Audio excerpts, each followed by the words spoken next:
Okay, good morning.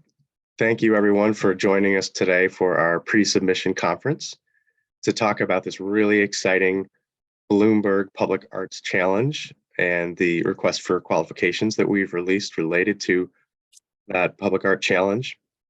We're glad that you all could be here today. We're going to have a chance here to talk a little bit more about what this project is all about and have an opportunity to answer questions that you might have.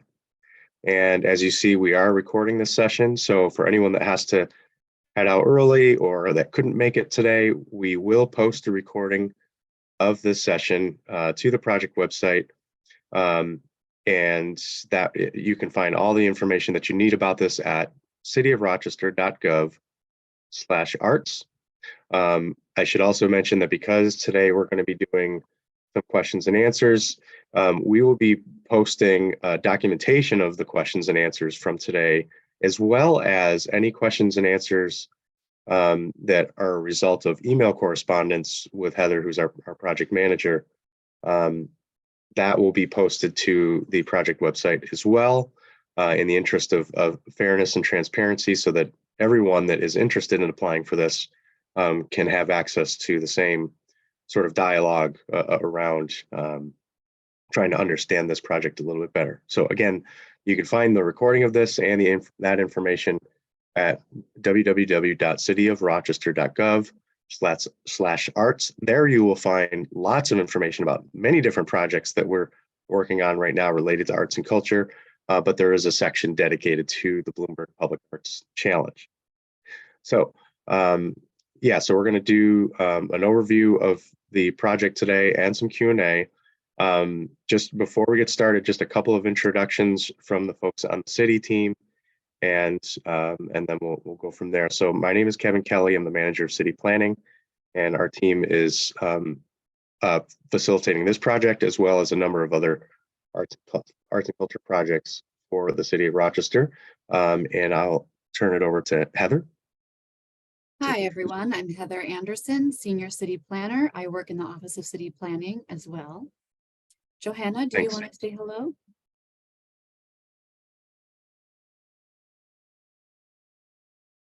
Johanna might be having some technical issues. Yeah, Johanna Brennan is in our law office. She's one of the good lawyers out there. She's part of our city arts team and has been tremendously helpful on a number of different projects, and she'll be able to help answer questions today. So those are the three city staff that are here, unless I'm missing anybody. I think that's it. Oh, and we also have Maya Fisher is with us. She's an intern working with us in the Office of City Planning and working on some of those arts programs. So welcome, Maya, as well. So just a couple of ground rules real quick. We ask that you remain on mute throughout the presentation that Heather's going to give an overview of the project. And you are welcome to submit questions about this at any time during this this session, although you might prefer to wait until later on after Heather's done with her overview, because she might answer some of those questions. But then when we're done with that, I think we're a small enough group where we can just unmute folks and you can raise your hand and you can ask a question if you want, or if you prefer to put it in the chat, that's fine as well. So we want to talk today about this Bloomberg Public Art Challenge. It is important to emphasize, and Heather will get into this a little bit more, that this program is fully designed by Bloomberg Philanthropies. So we as the city of Rochester are responding to this as an applicant, and we're looking for partners to respond in the next phase with us. I'll just say it right up front. It's a little bit of a confusing process. If we were designing this process, we might design it a little bit differently, but we are making the best of it and are optimistic that we have a really good application, and then our next application will be even better. But just wanted to emphasize that we're responding to a program that someone else has designed, and we're looking forward to working with some partners here to give Rochester a really good shot at bringing in a lot of money for developing public art. I also will emphasize up front, and Heather will get into this more, that if you are an artist or an arts organization, you will have an opportunity to either respond to this request for qualifications now to be a lead partner, or there are opportunities later on after we've selected lead partners for you to play a role later in the process. So if you're hearing this overview and you're like, I don't think I could do this, this doesn't sound like it's for me, I just want to go create the art, don't let go of this project just yet. There might be an opportunity down the road for you to participate if you're not participating up front with us. Okay, so with that, I will turn it over to Heather, who's serving as the project manager for this project, and she'll go in a little bit more depth about what this is all about. Thanks. Thanks, Kevin. On a related topic, Kevin and I like to say that we can relate more to artists and arts organizations, and how just applying for grant funding, and it's a whole thing. So today I'll be doing a presentation that will do an overview of the Bloomberg Public Art Challenge and what it is generally, the city's approach to this application, and then some details of this RFQ. And then we'll go into questions, and most of the time will hopefully be available and open to questions.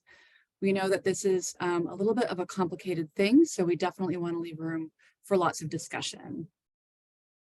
Okay, so the Bloomberg Public Art Challenge awards up to $1 million for temporary art that addresses an urban issue.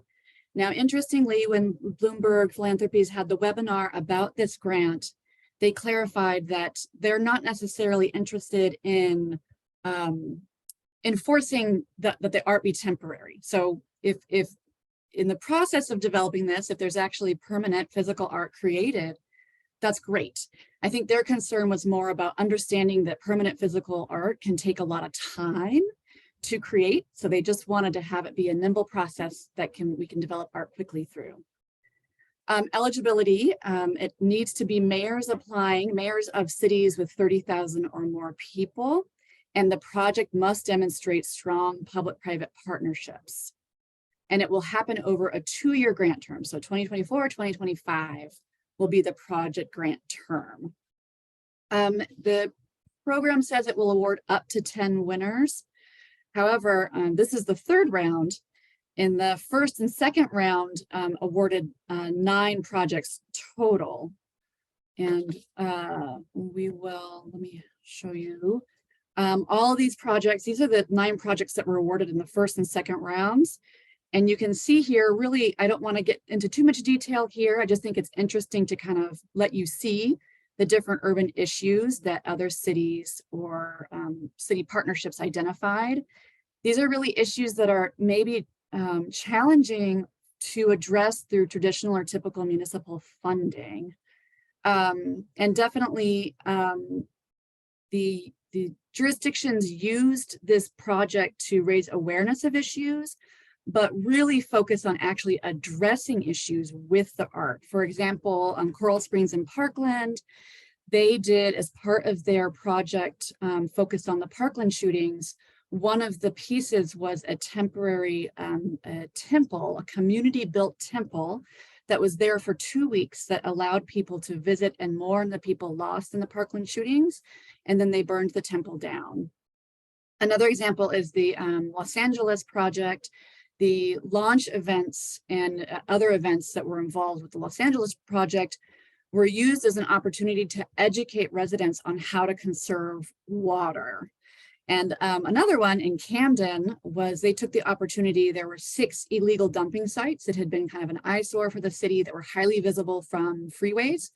And they basically used those sites as the sites for art installations to try to beautify the city and really take ownership of those sites that had been used for illegal dumping. And through this, you can kind of see that the theme of Bloomberg's priorities with this project is really it's fostering civic leadership for artists, developing these public-private partnerships, and economic development outcomes. So here are the deadlines for the challenge. Round 1 deadline was February 15th. The finalists will be announced sometime in spring. A round 2 application deadline, initially they had posted that would be in the spring, but they've taken that date down, so we don't really know when that date is. But the winners will be announced in fall. And there's a link, you can not really see it very well, but feel free to go to the webpage. Bloomberg Philanthropies has a webpage for the Public Art Challenge, which you can watch videos of the different projects and really kind of dig into past projects if you're interested.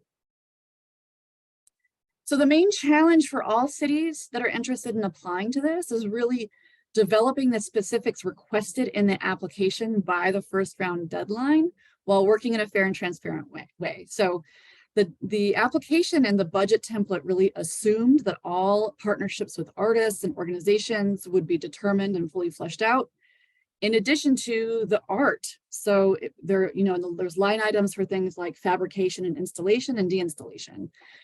During the webinar, it was a great opportunity for all the cities to say, we aren't going to be able to have all these details for the first round. Is that okay? And they, assured everyone that it's just get in what you have.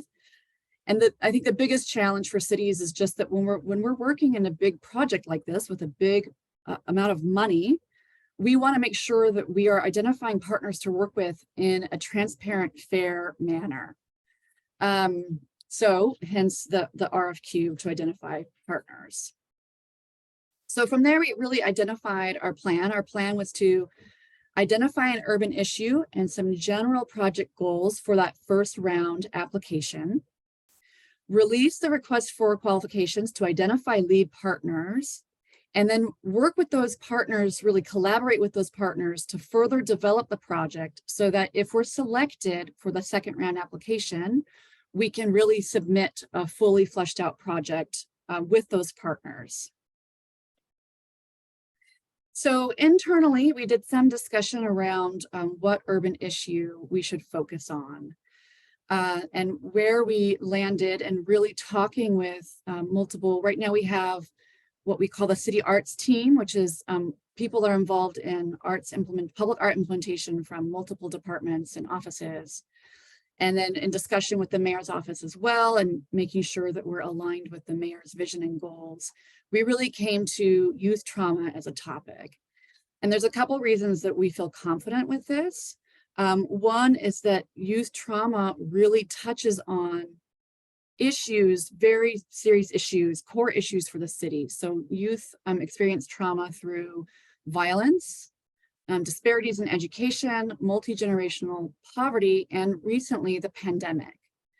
And we're excited by the potential of this project to address youth trauma because artistic expression is really a strategy for healing from trauma and for prevention of youth violence. Youth civic engagement provides real-world learning opportunities and reinforces social connections. And of course, youth experience expands job opportunities. So we're excited for those opportunities and that as kind of goals for the project.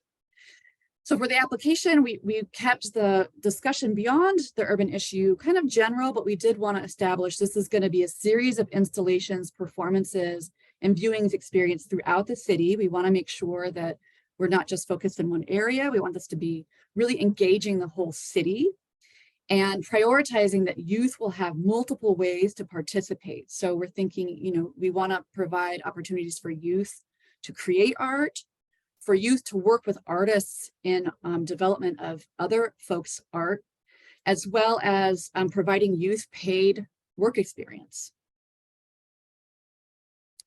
So we want to, this is a very important table that we included in the RFQ that we want to spend time on with you. And I'm sure we're going to have an opportunity to discuss this more in questions, the questions section potentially. But as Kevin mentioned, right now we're looking for lead partners. So really that means we're looking for partners to help us develop this project that will be part of the team submitting a round 2 application, and also will be involved in implementing the project in 2024 and 2025, which will mean most likely receiving grant funding for implementing the project alongside us. But there's other opportunities to be involved. So one is if you're an artist that is interested in creating art, we will have a later call for art proposals for the specific art. So this RFQ is not, we are looking for artists, but we're looking for artists that are interested in shaping the project. We're not looking for art proposals right now. That will come later.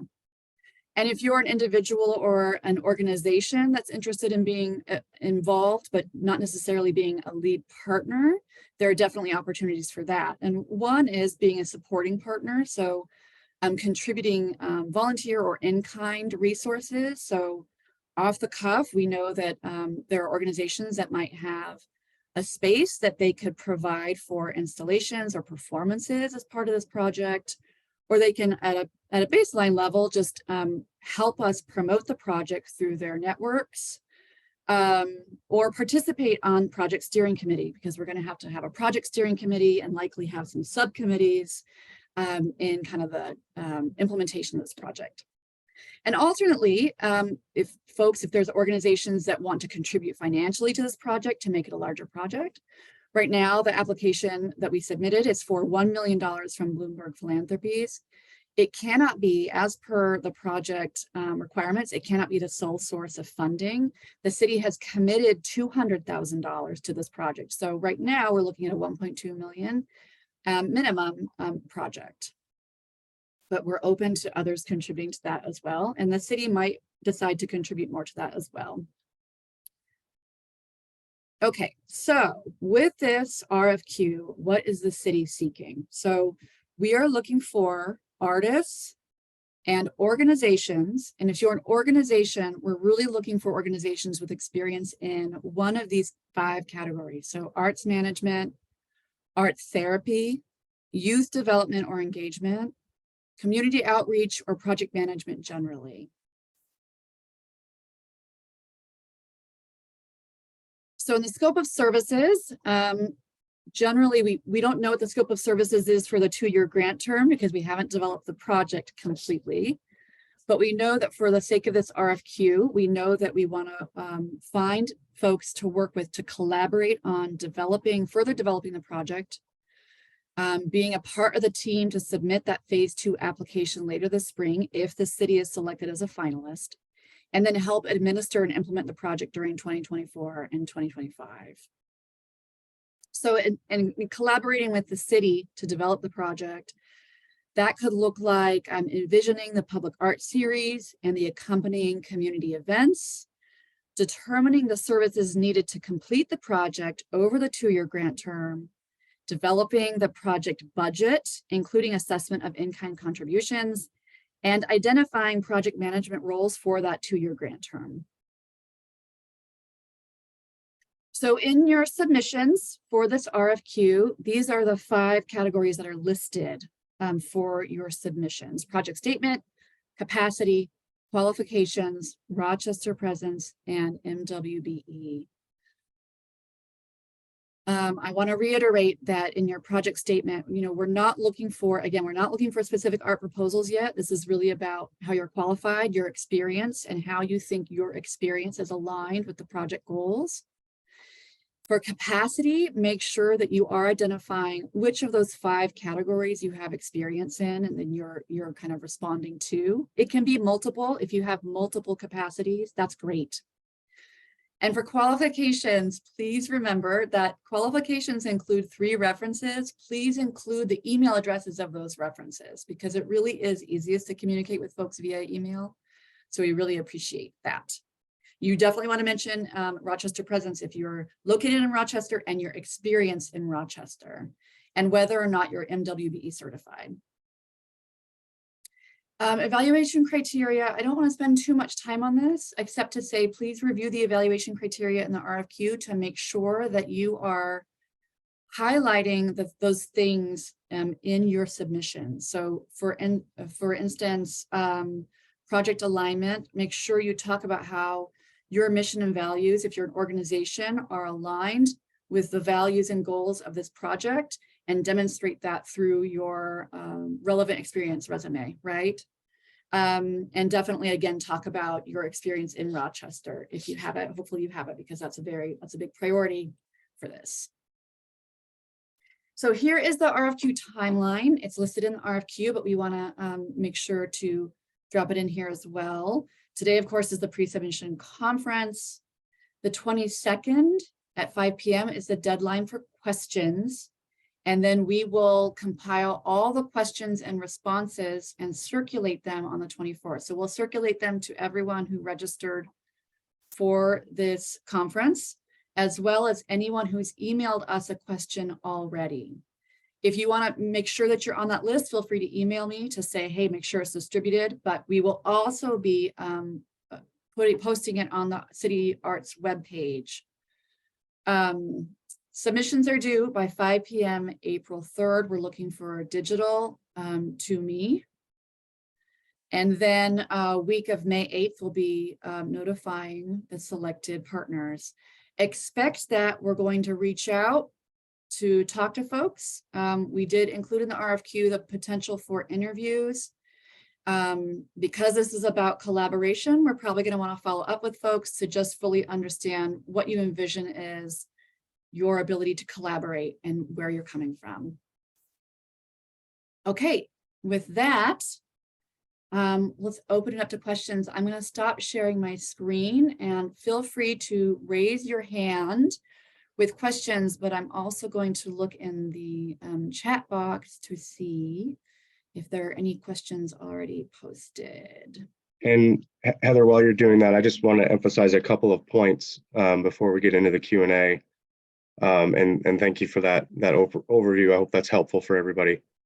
One, we want to acknowledge sort of an unusual dynamic in this process, and that is that we are asking organizations and artists to respond to this request for qualifications without knowing whether or not the city's actually going to get the funding for this. And as I alluded to before at the beginning of this, if we were designing this program, we wouldn't necessarily do it this way, because we acknowledge that it will take some time for any of you, if you decide to respond, put together a qualifications submission, and you'd be doing that, and the city might not end up getting the funding. So you're taking a risk there. So we acknowledge that would take some work. So what we're trying to do is strike a balance between requesting sufficient amount of information from you so that we can make an informed decision, but not so much information from you that this just takes hours and hours and hours to put together a package for something that we might not even get funding for. That's kind of an unfortunate dynamic here. Then again, anytime you submit qualifications or a proposal, you're taking a risk that you wouldn't get selected. It's just there's this extra layer here of we don't know if the city of Rochester is going to be selected, but we are all hoping together that we will get selected, and optimistic that we'll be able to put together a good team. The other thing I wanted to emphasize is that the types of organizations and people that we're looking for at this stage, as Heather said, there's later stages where we're going to be looking more for additional artists. But to use the analogy of say a restaurant that's opening and we need to hire a head chef, I could be, and I'm applying for that job, I could be a total foodie. I could be the most creative, talented chef in the world. But if I don't know how to manage a kitchen and manage inventory and staff and all that sort of thing, the restaurant's not going to do very well. So at this stage, we're looking for someone that has kind of both the skills and experience of working in the art space and also in youth engagement space, but also has those really strong administrative skills, because we really need to have somebody to work with that's really on top of details, on top of deadlines, responsive to emails, all the boring stuff, unfortunately, that comes with project management. We definitely need folks that are really skilled at that, in addition to having a lot of experience in the arts world and working with youth. And also, hopefully you picked up from that presentation that we're probably going to select more than one organization or more than one person to be a lead partner on this, because there's multiple roles that can be played. So keep that in mind as you're developing your qualifications. You don't have to be a deep expert in all aspects of this project. It just needs to be in at least one. Okay. All right. That's all I have to add. Thanks, let's Kevin. get into some questions. I do want to, Vinny had asked for the link to the RFQ. I put the city's arts page in the chat. And if you go to the arts webpage and you click on, the Bloomberg Public Art Challenge for more information, you'll find the RFQ there. Calvin, you have your hand up. Hi, everyone. Can you hear me okay, Heather? Yes, we can hear you just great. Beautiful. So I have two questions. The first is, can you restate what you're looking for in the project statement portion? I know you emphasized that you're not looking in that section for the actual proposal. And then my second question was, um, can you clarify again? So ultimately, over the course of the 2 years, 2024, 2025, is the city looking for whatever is executed in terms of the art? Is it going to be, or is there an expectation of sort of one art piece, or perhaps multiple um, installation series, murals? I just wasn't fully clear on that piece. So those are my two questions. So the first question, the project statement is really the opportunity for folks to let us know, to show us their understanding of the project. And I think within that, there's the opportunity to really talk about how what you do is aligned with that. So the project being the Bloomberg Public Art Challenge kind of focus and goals, but also the city's identified goals. The second part of your question, I'm going to restate it. So it's really the question is how many artworks we're talking about. Is that the question? Correct. Okay. So yeah, so I think we wanted to really, we wanted to identify the urban issue because that's really the core of this project. But for the first round application, we wanted to keep it as general as possible. So the thing that we really identified was this is going to be a series of performances and art installations that are throughout the city. Because we want to have it be multiple projects. We do want to have it be potentially physical art and performance art. And we want to make sure that it's, engaging the whole city. But beyond that, Calvin, that's really one of the things we want to develop with the lead partners is what that could look like. Yeah, and if I could add to that too, another element that we want to work with with the lead partners and with the young people in our community is strategies for stimulating conversation with these works of art. And that's why they're sort of temporary in nature, is because we want people in the community to understand that they're up for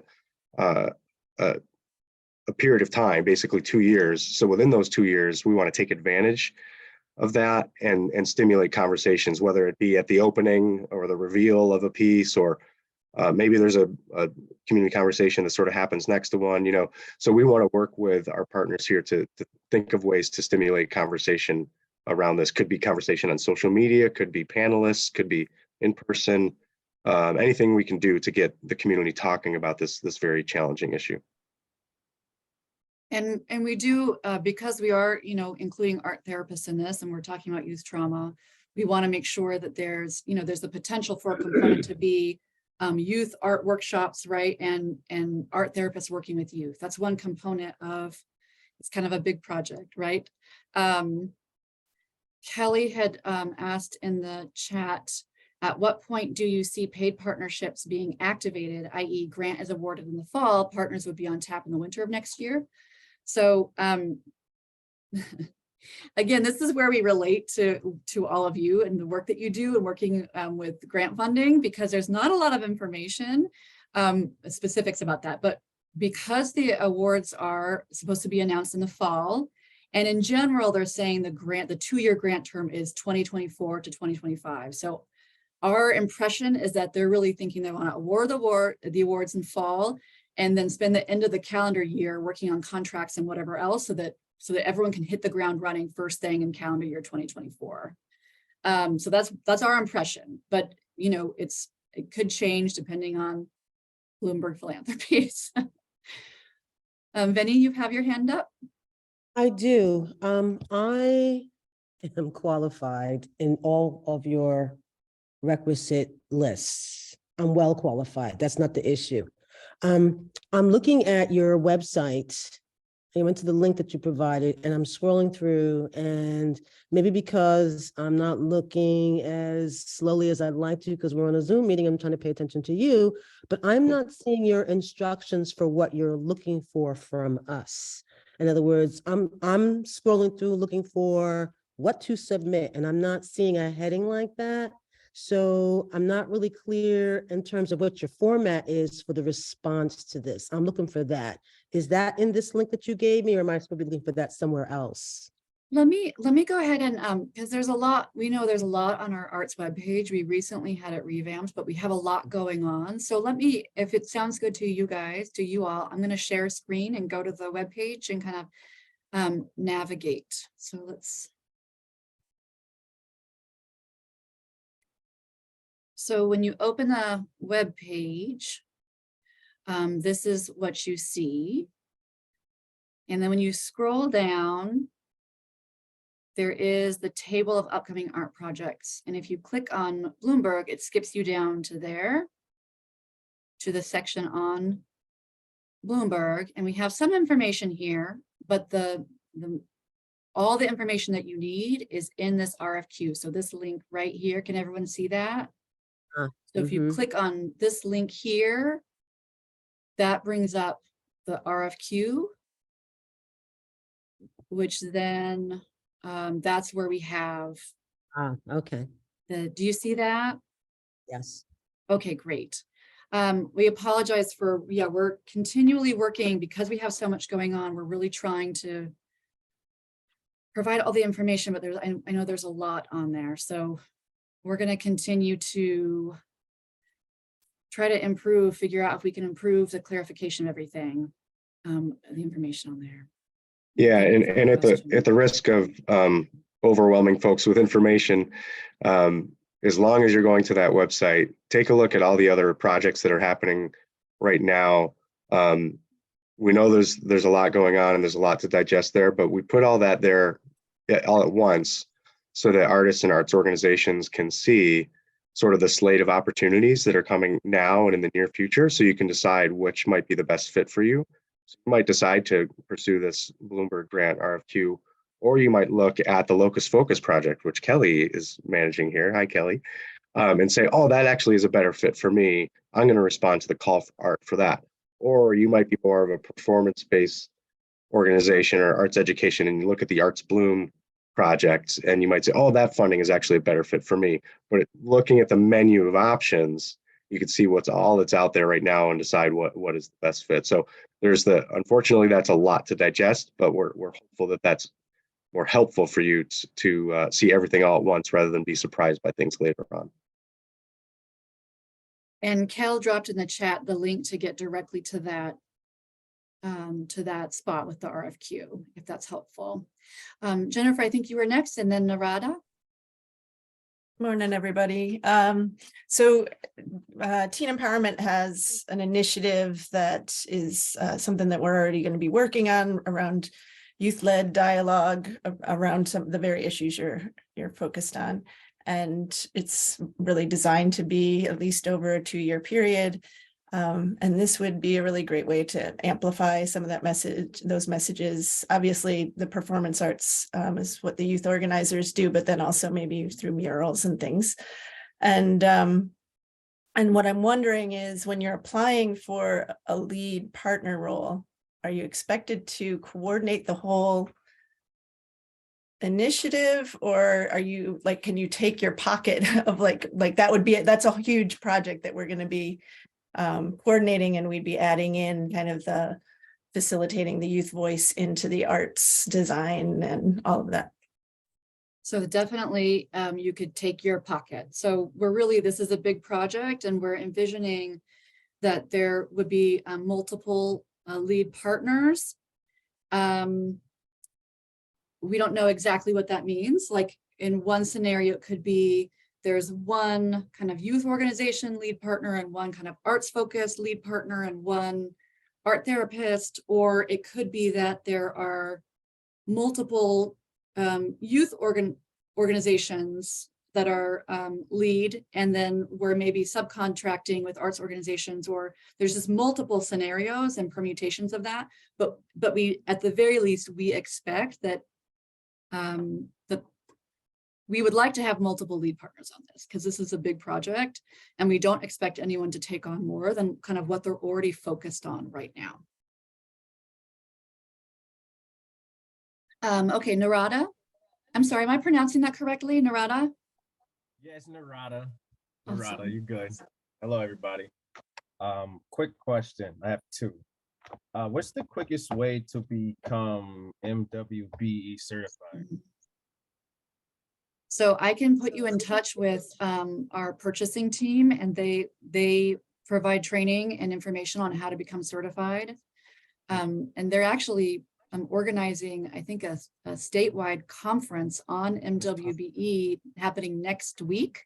So, so if you can drop your email in the chat to make sure I have it, and I'll introduce you today to our purchasing colleagues to because they're really interested. They understand that it can feel like a very opaque process, and we want to help facilitate MWBE certification training for organizations and artists alike. So any way we can do that, if it means that we work with purchasing to like create kind of a workshop for folks that are interested in that, if we have enough people interested in that, we would be happy to do that. So let's follow up.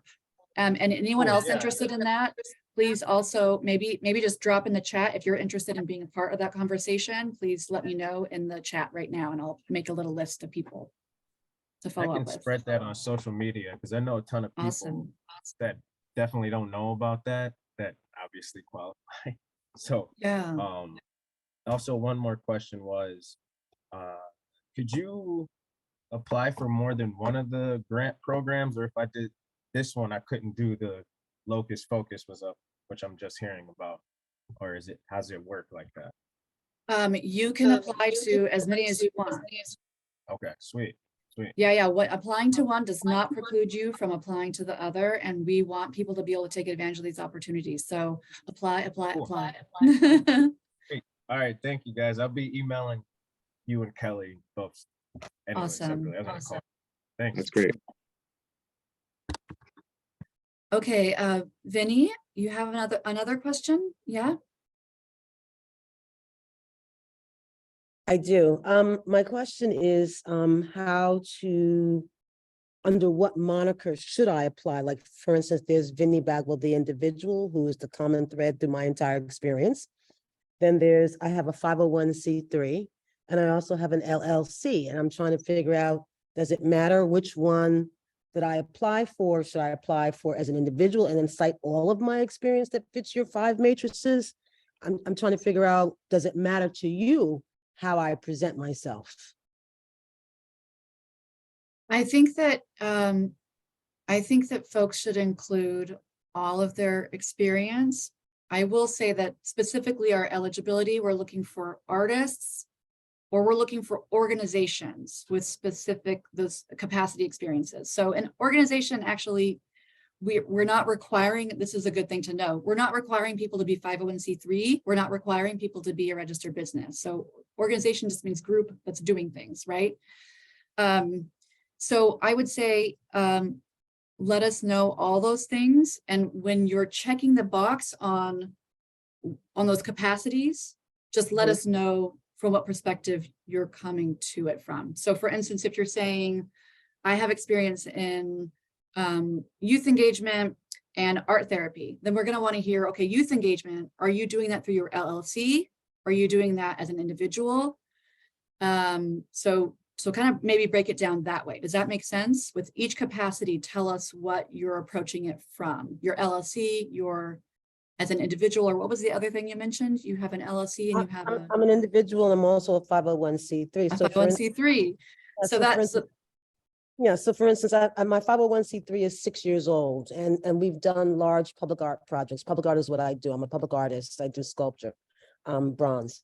And so I'm just saying to you, for instance, years ago, I had another 501c3 where we did a lot of youth experience, but I wouldn't be applying through that 501c3. So I'm just simply saying to you, when I apply, it's like, I realize you're looking for organizations. I'm the vice president of the organization. So I'm saying, do I apply as Vinnie Bagwell? And oh, here's everything I do and everything that's related. And here's the umbrella that I did it under. Or do I do it strictly under the organization's umbrella and only talk about the last 6 years? Because I've got 30 years of experience doing this kind of work. So I'm trying to figure out how to present for your matrix. This is what I'm Yeah. saying. So this is, I think we want to hear all of people's experience for sure. But I think a really good way to focus it is to envision what you would be if you're an implementation, who would you be? If you're involved in implementing this project, are you interested in being the LLC that you are a part of? Are you interested in the 501c3 that you are a part of, being the implementing partner? Or are you interested in being an implementing partner as an individual? So I think that's, even though I think it's helpful for us to understand all of your background, you have to really think about which of those is going to be the group that you're representing in developing the project and in implementing the project. Does that make sense? Yeah, but you're not answering me. I'm asking you, what do you want? In other words, I am Vinnie Bagwell. I encompass the whole thing, but I'm saying Right. to you, you require me to apply as the organization because you said you're looking for organizations. I'm saying I got that. But Yeah. I'm saying, do I have to do it? Do I apply under the organization? Do I apply as the individual who happens to be the administrator for these organizations? Yeah. I'm saying it's a little foggy there. I'm not sure. I'm answering your question with a question for you, which is, when you apply, is it you as an individual that would be that you envision implementing this project in 2024, 2025, or is it the 501c3 that you would be representing and implementing, or is it the LLC that you envision implement? Does that make sense? I'm not answering you because it's a decision that you have to make, Vinnie, is what I'm saying. Right? Like, is it you as an individual that Is there is a wrong partnering? answer? Then I guess the question is there a wrong answer? That's what I'm asking, because I want to do it the right way. I'm Right. saying if I apply as Vinnie Bagwell, I don't want you to go, we said we want an organization, that part. That's what I'm thinking. So for instance, again, I could apply under any of them. I'm saying to Right. you, given your matrix, I heard you say, we're looking for organizations. I'm like, I got those. But I'm saying, do I have to do it under the organization? I could. I'm just saying, if I do it that way, do I get to talk about all the other things that I did? You see what I'm saying? Yeah, no, I think that you do get to in the project development, right? Okay. And you can apply in multiple roles. So you could say, I have this experience and Right. I'm interested in potentially being an implementing partner or lead partner in each of these capacities. We expect that. Okay. The main thing I'm saying is just make sure that you identify that. So I want to make sure, 501c3 is more than just you, right? So I want to make sure, like, if you're saying that 501c3, that's one of the capacities that you're applying in, you need to make sure that you're committing that the group that you're with, that the 501c3 is also okay with you committing to that. Does that make sense? Yeah, that's not problematic. Yeah, I- yeah. So you can apply in sure all capacities. It's just what you envision which capacities you want to be implementing partner in. So what I'm hearing you say is it doesn't matter to you, it's up to me. Yes, absolutely. On how you apply. Yes. All right. Yeah, Glenn. any of those options would not be a reason to disqualify you or consider Yeah. you. And no matter how you approach it, you'll obviously have an opportunity to describe your extensive experience regardless of which route you choose. So we'll be able to see all that. I'll also mention too here, just kind of taking a look at who's included in the Zoom. Some of you have experience working in classrooms, like actually being in the schools, working with youth. So while we definitely envision some actual public art being created out in the public and public spaces for people to experience, there definitely is room in this program for people being in the classroom and working with kids in a way that the public might not ever see. That is definitely a legitimate part of this if that's a role that you see yourself playing is actually just being in the classrooms or a rec center or something like that, working with youth. I also want to throw in there too that because we've been talking about organizations, but remember that one of the other capacity is artist. So we expect that there's going to be individuals responding to this as from the perspective of an artist. We do want to, reiterate that that the artists that are part of shaping the project aren't going to have a paid role necessarily in the implementation, because we're going to have a later call for art to find the artists that are creating the art, right? So that's one of the complicated things about this. Yeah, and along those lines, if you aren't selected to be a lead partner right now, that doesn't disqualify you from applying, responding to a later call for artists or call for art. You have that option as well. Vinny, thank you for bringing that question. We know that this is the complicated, it's a complicated thing. There's nothing straightforward about this. So we appreciate the opportunity to discuss and clarify. Kristen, I think you're next, and then Narada. Hi, everyone. My question had to do with references. So would the references be, if it's an organization, a longstanding organization, would it be references from students from the organization? Would it be board members? Would it be what would qualify, or what would be best for that?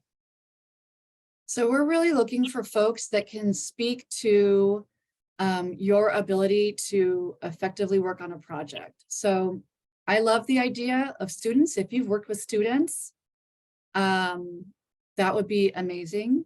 But that's really what we're looking for. We don't have any necessarily requirements on who that reference has to be, just that they can speak well to how you work and collaborate and effectively work on a project. But it's a reference for the organization itself. I guess that's what I was trying to figure out, the organization or the person that's the main person writing the Got it. The proposal.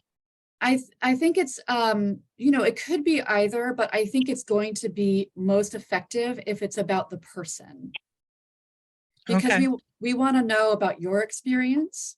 Certainly your organization's relevant experience is helpful, and I think you can describe that in your qualifications. But it's most effective if we can hear people talk about you, about the person who's responding, and who would be the kind of the project lead within that organization. So if it's talking about experience that you have maybe outside that organization, that's fine, because we want to get to know people. Okay. Thank you. Thank you. Okay. There was a question in the chat that I wanted to catch before we go to the next hand. Jennifer asked, in relation to Kevin's point that the city may not get this grant. Once you've received all the submissions, would the city pivot to find other public arts funding to realize the vision? We would pivot, but not necessarily to try and do this project around youth trauma necessarily. What we would do is use the money that the city is committing to this, which right now is about $200,000.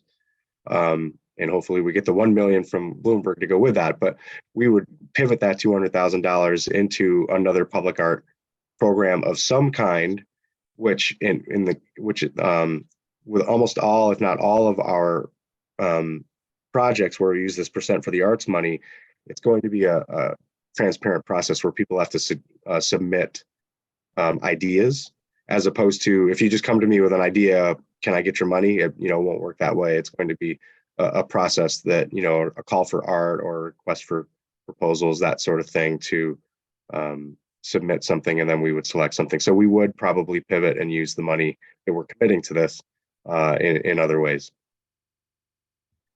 I want to throw out there too that, if we're not selected, we will have worked with the lead partners already to start developing. So we're open to, if folks know other sources of funding. I've already started looking, because we're starting to get invested in this idea, right? So I've already started looking, and it's hard. Again, we are kind of learning what the experience is like for you all in finding funding. So yeah, so we're going to be open to talking about those possibilities with our lead partners, because we will be even more invested in this idea of the project. Okay, Narada, I believe you're next. Yeah, that's a quick one. So I get if you're gonna go for the leadership, you can't do the call for art. It's kind of like conflict of interest, right?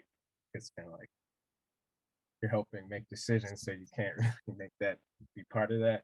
Okay, so no, actually, if you're an artist and you're selected to be a lead partner to help us shape the project, we've kind of determined with law department that you will be able to apply to respond to the call for art, because the main thing that we can do to prevent conflict of interest is you just won't be able to be part of developing the specific call for art proposals. That's like what I that thought. document Okay. with the scope and the requirements. So as an artist, we don't want to disincentivize artists from applying this round, right? Like, you can be an artist that helps us shape the project, and you can still apply to the later call for art. Absolutely. Cool. Absolutely. Because I'm trying to like elevate myself by doing the leadership part, but obviously I like my art and stuff too. So I'm just trying to make Yeah, sure. yeah, Yeah. absolutely. Okay, cool. Thank you. Great answer. Okay, Vinny and then Kel. Hi there. Hi, Is it- Vinny. Welcome Hi there. back. Hi. I'm sorry, I just rolled out of bed, otherwise I'd be visual. Narada, is your mom into Narada Michael Walden? I have to ask. Narada Michael Walden, is that where it comes from? What I I'm can't named hear you. after. Huh? Yes, that's what I'm named. I'm I was named gonna say after. that has to be it, okay? If Yeah. you all are familiar, Narada Michael Walden is a phenomenal musician. That's not Absolutely. so your mom 5 gold stars. Okay, so my question is, hi, I'm a grant writer as well. And I'm just wanting to understand your process. I've done a Bloomberg application. It was many years ago, but I have clues. My question to you is, once you pick your lead artist or your lead partner to make this application, are we involved with your actual application? In other words, do I get to read it before you submit it? Or do I just do it? How does the lead artist participate in this aspect of the application? In other words, when you get all of our information and you pick somebody, how does that individual participate in the application to Bloomberg? Or do you just simply say, we're working with them and we'll handle the rest? Because by the way, I was late in getting my sound on. I'm not sure who you are, but like, what department are you with the city of Rochester? I'm sorry. No problem. We're the Office of City Planning. City planning. I like you guys. Okay. Oh, thank you. Yeah, no, I always love planning. And we're facilitating this partly because we the percent for the arts funding is we're overseeing the percent for the arts funding right now, and there's not really dedicated art staff in the city yet. We're really advocating for that, and fingers crossed that will happen at some point in the future. But right now we're kind of the heart. I mean, there's a city arts team, so there's folks in different departments that are involved in public art administration and implementation. But yeah, we're the percent for the arts specifically, and we've been facilitating the city arts team and some other stuff. So that's why we're facilitating this. In addition to the $200,000 that I mentioned that the city is committing to this project if we get awarded, is percent for the arts funding. So that's how it's also tied to us. Yeah, and the selected lead partners will be part of the process of putting together our second round application, and will contribute to the content of it, and we'll be able to review it. Absolutely. I think I heard you at the front end. Let me make sure I'm real clear about this. I heard you at the front say this is a crapshoot. So this process, up until you win, you don't get paid. You just pray to God and you give it your best. That's what this part is about until they actually award it to you. Is that correct? Like, there's no honorarium or anything for anybody participating until you actually, right? Correct. There's so for lead partners, there's not going to be any money for your time spent working with us to develop the second round application. But the idea is that people that are working on, I mean, it's kind of like when you all work on grant applications generally, right? Like the people that are working on the grant application with us, there will be opportunities the idea is that most of our lead partners are going to be implementing partners. So you'll be helping us develop a budget in which you are saying, I need this much money to do this part of to implement this part of the project in 2024 and 2025. This is very exciting. Thank you. It is exciting, right? There's a lot to it. Okay, Kelly, I think you're next. Yeah, I believe. Yeah. Yes. Okay. So two things. One, if we don't get this grant, I think using some of that percent for arts or maybe some other funding stream to get some shovel-ready projects or shovel-ready formats ready, so that next time we get like an opportunity shows up would be really handy for the arts community. Because I know when like the DRI came out, there were folks that were like, here, you can do this project, because they have those projects waiting in the wings. So if we had some shovel-ready arts formats or art projects that we would love to do, it probably makes it easier to find funding. But you know, getting some money for community art folks to be able to create that framework would be really helpful, I think. But the other question I have is, and I know it's going to be difficult to figure out which bucket we should apply for or multiple buckets, but there are a lot of us who wear many hats or work with several different organizations. Or are even married to people that are working with other organizations. So for conflict of interest wise, how do we best direct our applications so that way we still leave room for those other organizations to be able to apply? I mean, I can give specifics if you want to, like, because for example, I am married to Larry Moss, who runs Teaching Artists Rock, and Teaching Artists Rock works with youth and gets artists placed into educational environments, or you know, you book an artist through them to perform at an event. So I don't want to have any conflict of interest with the way something is formatted, you know, that I'm setting somebody else up to do something that I'm related to. And if I need to not apply for something, you know, that might be the case, but there's also like knowledge I think that might be helpful for other things. So I guess that's not really a formatted question, but like, how can I best be of service, but also not disqualify the people that I'm connected to, including myself? I think that in general, kind of our rule of thumb for conflict of interest is the people who are going to apply should not be involved in developing the specific call for art or the specific request for proposals, right? So that's kind of our rule of thumb, but I think, you know, we're going to have to, the more specific that we can get, the better an answer we can give you. So my question is really, are you concerned about the first, are you concerned that you might apply in some capacity to this round? And if you're a lead partner, that might impact your spouse's ability to apply in a later round? Is that what you're concerned about? Yeah, to be perfectly honest, yes, because like I have Okay. experience with project management and implementing and pulling people in from different areas, but that's a bucket that he might fit into. Yeah, so I think that this is the same answer to Narada's artist question, right? So if you're a lead partner, you're going to be a part of developing the project with us. And if there's a concern about if you want to apply to, if there's a concern for conflict of interest, you just wouldn't be a part of developing the specific call for art or the specific request for proposals that comes later. That would prevent any conflict of interest. But generally that conflict of interest, and Johanna, this is why we have law department here. Generally that conflict of interest would only be there if it's the same, if it's the same person, right?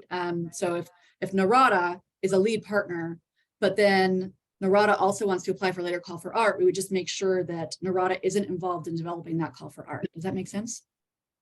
Johanna, do you have anything to add to that? Because, yeah, I'm not a lawyer. No, I think that explanation is pretty accurate, and you know, we will have to, as this evolves, kind of maybe figure this out a little bit. But I think that's the general theory, that as long as you're not going to be responsible for writing an RFP or a call for art that your husband could be responding to, that, you know, that would not be acceptable. But other than that, I think we can work this out, and this is and Heather's explanation covers it. Okay.